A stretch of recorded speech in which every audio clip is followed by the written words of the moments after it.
stops after knight c6 and rook e1. White's rook supports advancing the e4 pawn to e5. With this in mind, black sometimes plays queen c7, preparing to add pressure against white's pawn once it advances to e5. Moving the queen also allows black's kingside rook to join the queen side if necessary. For example, moving into c8 once the light-squared bishop enters the game. This maneuver clears the f8 square to help defend black's kingside with a future bishop f8, an interesting strategy worth investigating. Instead of focusing on development, black may continue to seize queenside space with b5, when white grabs space on the king side with e5, gaining a tempo against the knight.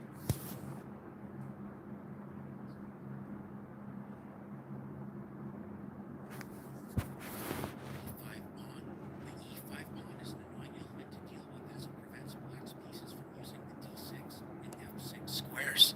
Trying to challenge this pawn with f6 is a risky decision, as this allows e takes f6, suddenly creating a backward pawn on e6 as a target for white's pieces.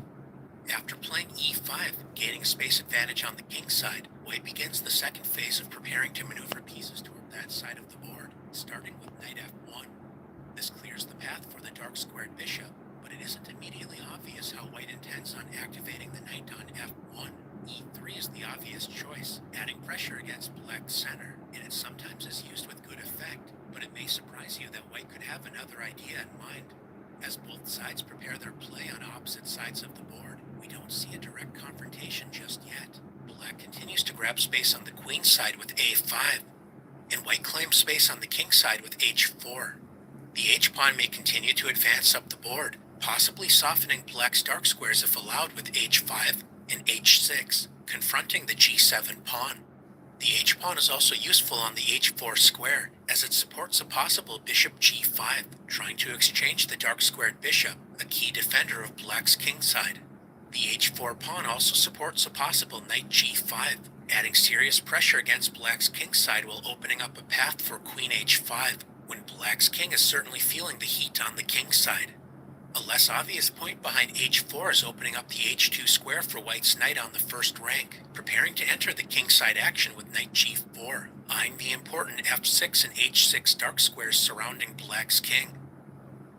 This strategy can prove quite dangerous for black's king, although with proper play, as well as calm nerves, black should have adequate resources to hold the balance. It feels like both sides are ignoring one another after the space-gaining b4. When white activates the dark-squared bishop while supporting the advanced e5 pawn with bishop f4. Bishop a6 is one option to explore, preparing to support a possible c4 pawn break. But it's also possible to follow in the footsteps of Grandmaster Wesley So by continuing to advance the queenside pawn storm with a4. We reach a critical moment in this typical King's Indian attack variation. White is focused on building a kingside initiative while black has responded in kind by preparing counterplay on the queen side. It seems as if both sides are simply ignoring one another, but now it's important to recognize the delayed clash of ideas. White is excited to build a kingside attack, but a player of Grandmaster Wesley So's caliber isn't going to simply allow such a one-sided advantage. a3 is a desirable idea for black, fixing white's structure and provoking dark-squared weaknesses on the queen side. So the former world champion Bobby Fischer demonstrated the important prophylactic measure, a3, stopping black's a-pawn in its tracks before continuing with his kingside attack. Preventing black's a-pawn from advancing allows white's c-pawn to remain flexible, so b3 would be well met by c3, keeping the queenside closed, limiting black's counterplay, which increases the effectiveness of white's kingside attacking plans.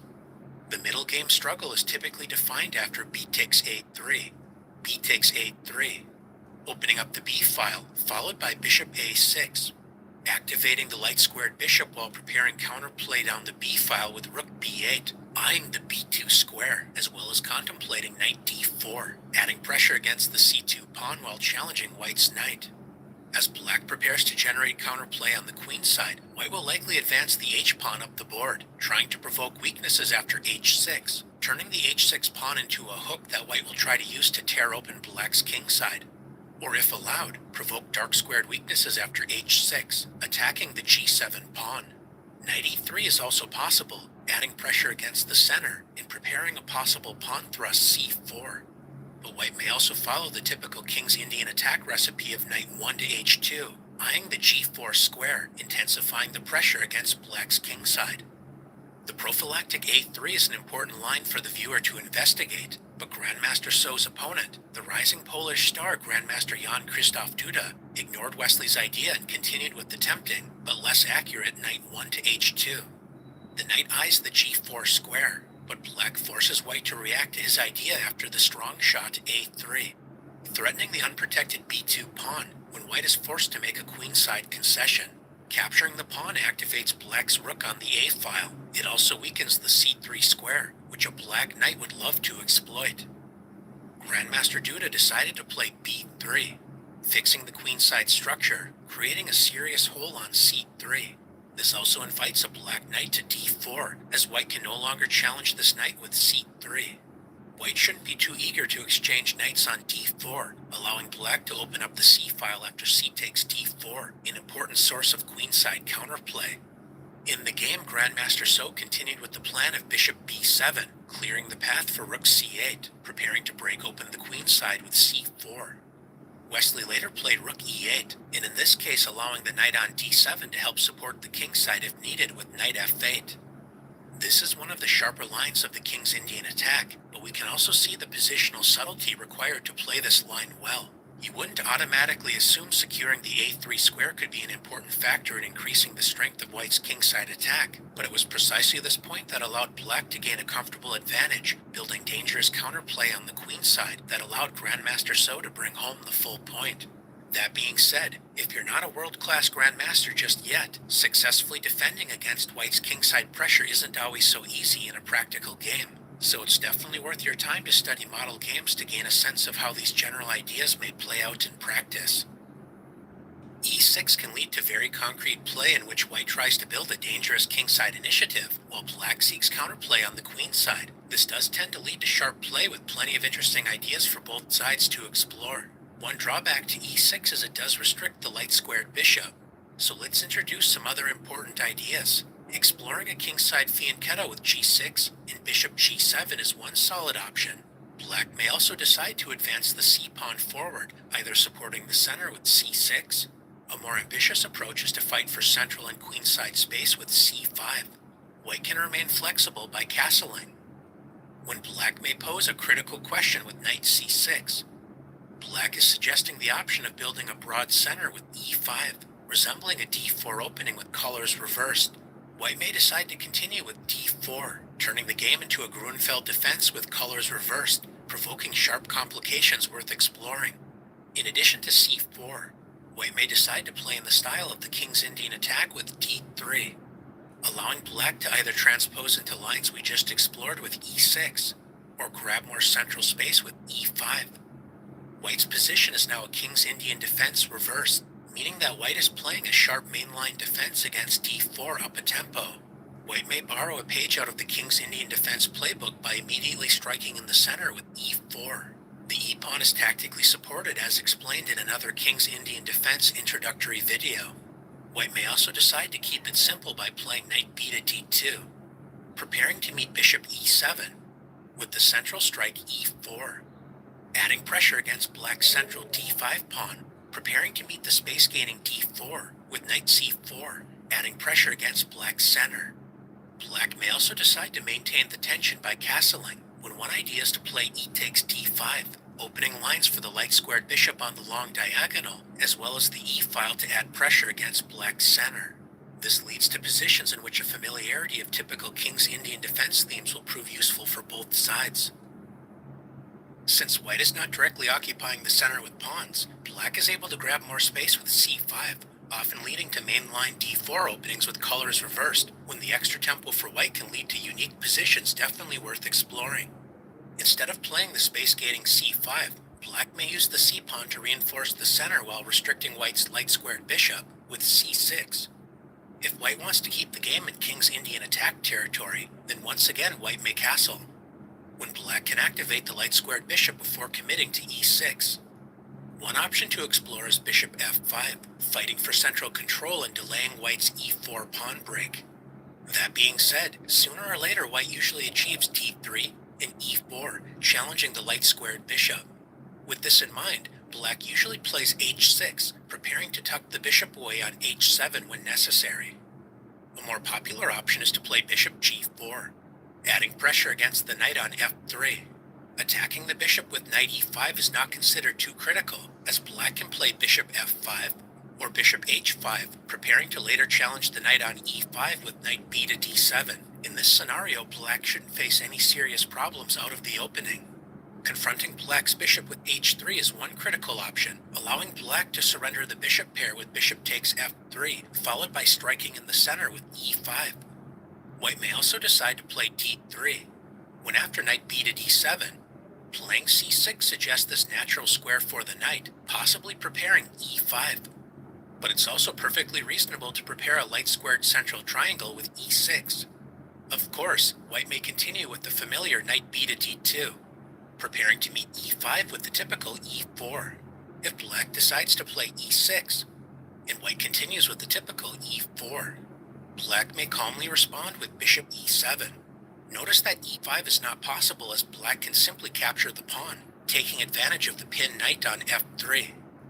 If white decides to unpin the knight with queen e1, unpinning the knight while preparing the annoying e5, this is well met by castling kingside. Black is ready to respond to e5 by placing the knight on the newly vacated e8 square. Although black's position may look a bit passive, this is a solid structure that has proven quite reliable for black. The knight on e8 may defend the king side if needed, but it's also prepared to enter the action on the queen side with knight c7 if this proves desirable. In this case, the light-squared bishop is outside of the pawn chain and is able to support black's king side if white tries to build an attack on that side of the board. Although knight b to d2 is certainly reasonable, Grandmaster Vladimir Kramnik, an excellent model to study as white, has demonstrated the potential for more subtle play in these kingside fianchetto openings by playing queen e1. This looks like a beginner's move, placing the queen on a strange-looking square while restricting the mobility of white's rook on f1. One point behind this instructive maneuver is to unpin the knight on f3 before it is even pinned. That may sound like a strange description, but the idea is that if black plays e6, white can play e4. With the queen on d1, the knight on f3 would be pinned. But now that the queen is on e1, white is ready to play e5 before black's king is able to escape the center. Although e6 is playable, his opponent, Grandmaster Nikita Vityagov, advanced the pawn directly into the center with the more ambitious e5, when white responded with e4, preparing e takes d5, revealing the queen's pressure against the e5 pawn. If black decides to activate the bishop while supporting the central pawn with bishop d6, white is able to open up the center with e takes d5. Black's best reply may be knight takes d5, when white can play in a similar fashion, but it's tempting to play the natural c takes d5. This appears to allow black to build a healthy two-pawn center, but white's queen on e1 allows the important tactical sequence, knight takes e5, preparing to meet knight takes e5 with d4. Taking advantage of the pinned knight on e5, white will regain the piece while saddling black with an isolated queen's pawn. The light-squared bishop is coming to life, so black's position will come under some pressure. In the game, black decided to keep the e-file closed after the pawn exchange d takes e4. D takes e4. Now that the e-file is closed, and thanks to white's queen no longer controlling the d-file, black decided to support the center with bishop d6. This may look like white's opening experiment with queen e1 has been a failure, but Kramnik justified his opening play by demonstrating instructive ways to improve the quality of his knights. He continued with knight b to d2, preparing to challenge black's bishop in the future with knight c4. After black castled, white inserted the useful move h3, forcing black's light-squared bishop to commit to a particular plan. White is ready to accept the bishop pair after bishop takes f3. Bishop e6 is well met by knight g5, continuing to harass the light-squared bishop. So Grandmaster Vityagov decided to maintain the tension with bishop h5.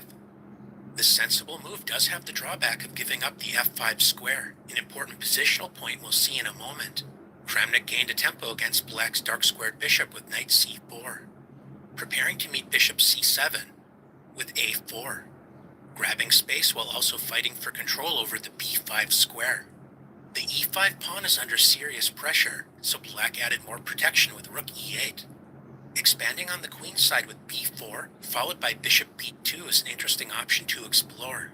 But Grandmaster Kramnik decided to improve the position of his other knight with knight h4, eyeing the f5 square while revealing the light-squared bishop's protection of white's center.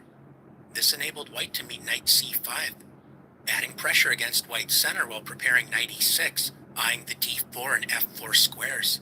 With knight f5, white is prepared to play bishop e3, followed by f3, restricting black's light-squared bishop, and when the bishop no longer controls d1, white is ready to play rook d1, challenging black's queen for control of the open d-file.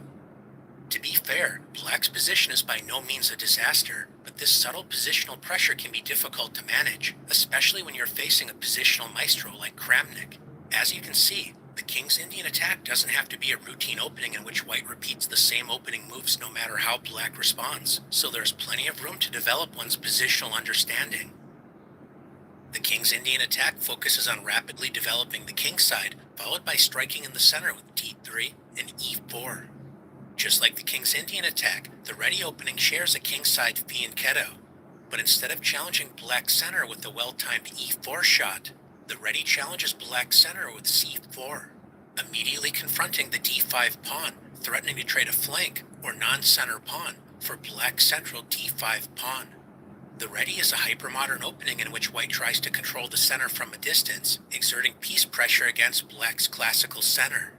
Black has a wide variety of ways to respond to the ready. Capturing the pawn is certainly possible, when not only is the simple queen a4 check possible, preparing to regain the pawn.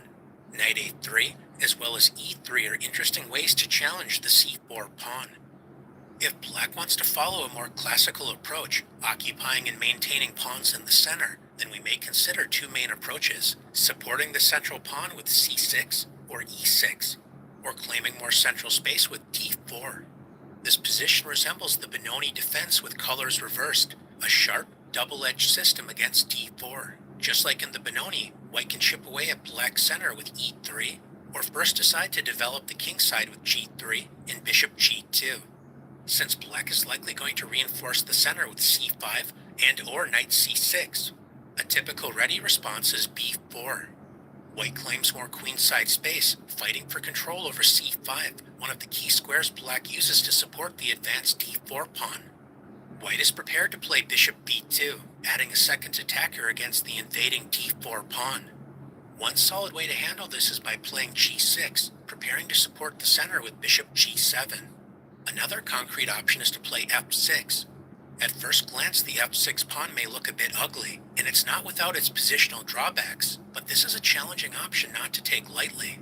f6 prepares to meet white's most popular reply e3, or the natural-looking bishop b2, challenging the d4 pawn with the same reply, e5, supporting the center, building an impressive-looking dark square pawn chain, while also revealing the dark-squared bishop's pressure against the unprotected b4 pawn.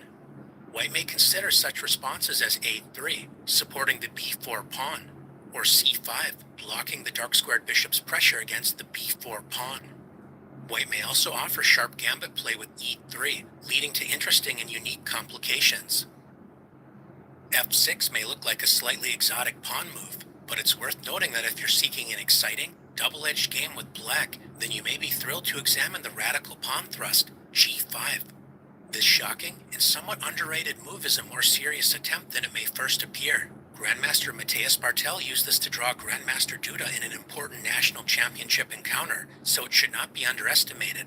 The game continued with a sensible bishop b2 and bishop g7, continuing to intensify the struggle over the controversial black d-pawn.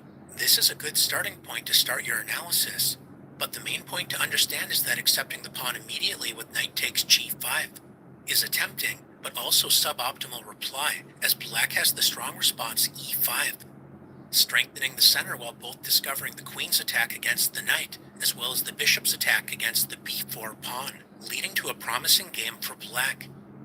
Advancing the pawn to d4 is a double-edged way to challenge the ready.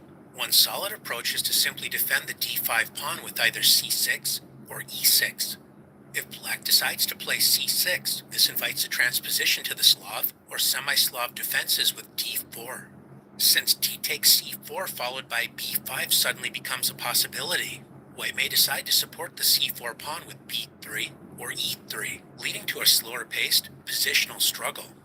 Another typical ready approach is to play the dynamic g3, simply preparing bishop g2 and kingside castling.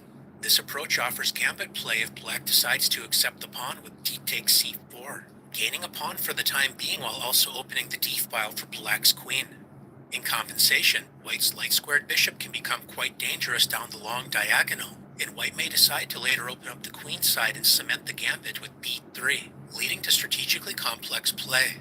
Just like against the King's Indian attack, black can also play the solid e6, inviting a transposition into queen's gambit territory with d4. The typical ready response is g3, when just like in the King's Indian attack, we may see the typical moves knight f6 and bishop g2, activating the light-squared bishop on the long diagonal. Once again, black has the option to play d4, a challenging idea to keep in mind, but black may prefer to keep it simple with the solid bishop e7, when after both sides castle. White's flexible play still allows some important options, including d4, turning the game into the Catalan opening. If white wants to play in ready style, then we'll see the double fianchetto strategy with b3, supporting the c4 pawn while preparing bishop b2, exerting piece pressure against the center.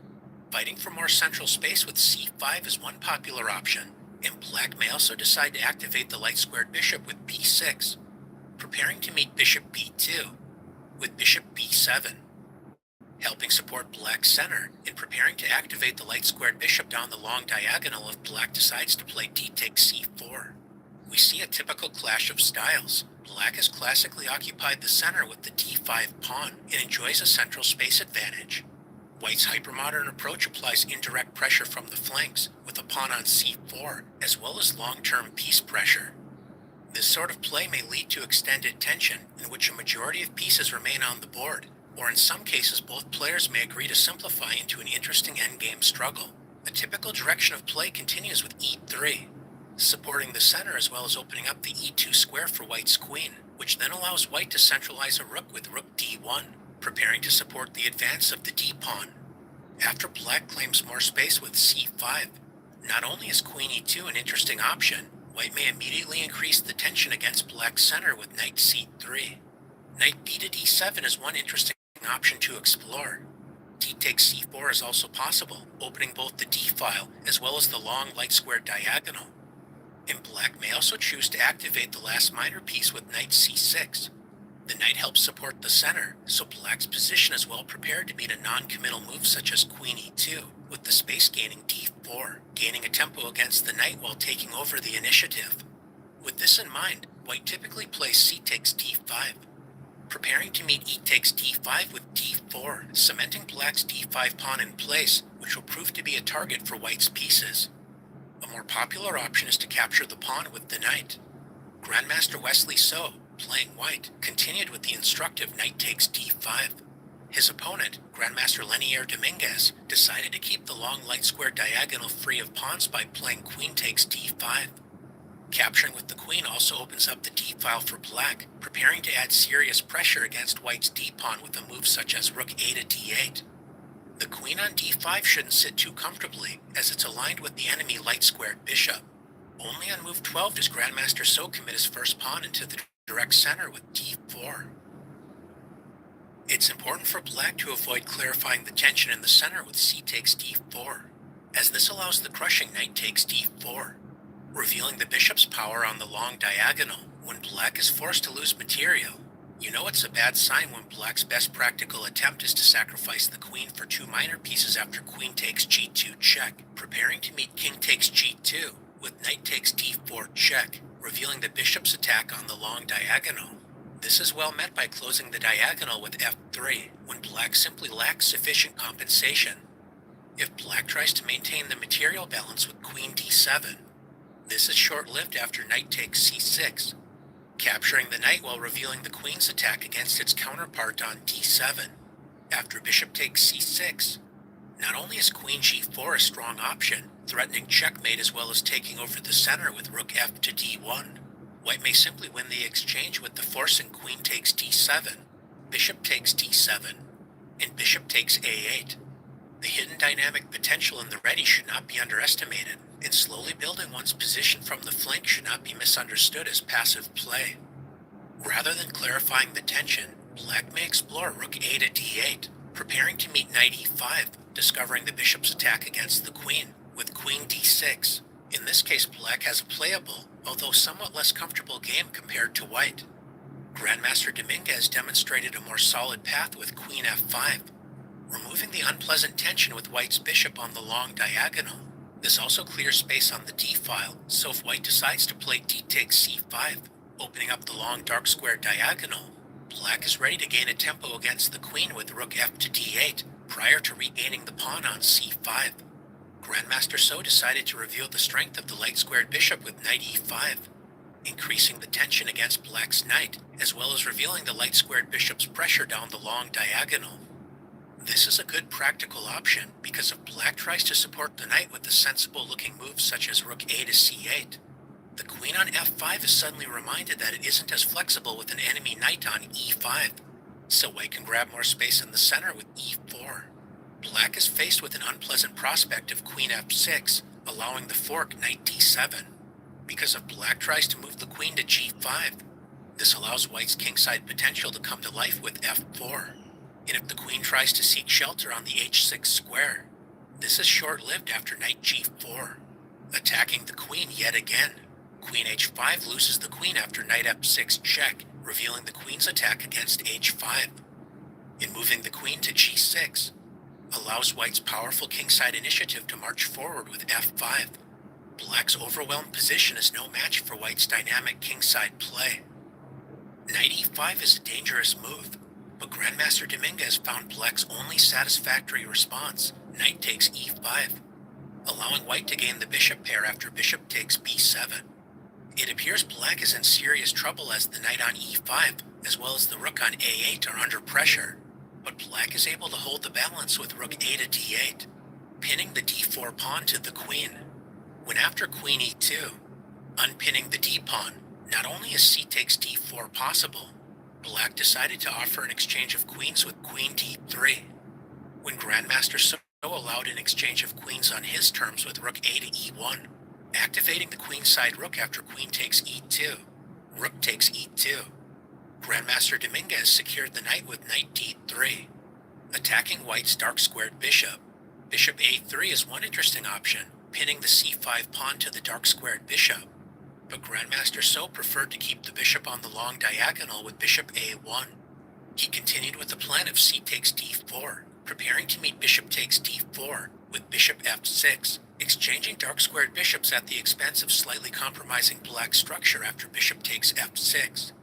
The ready can be filled with piece tension, but massive exchanges can also occur, leading to this simplified, relatively balanced endgame, not an uncommon situation.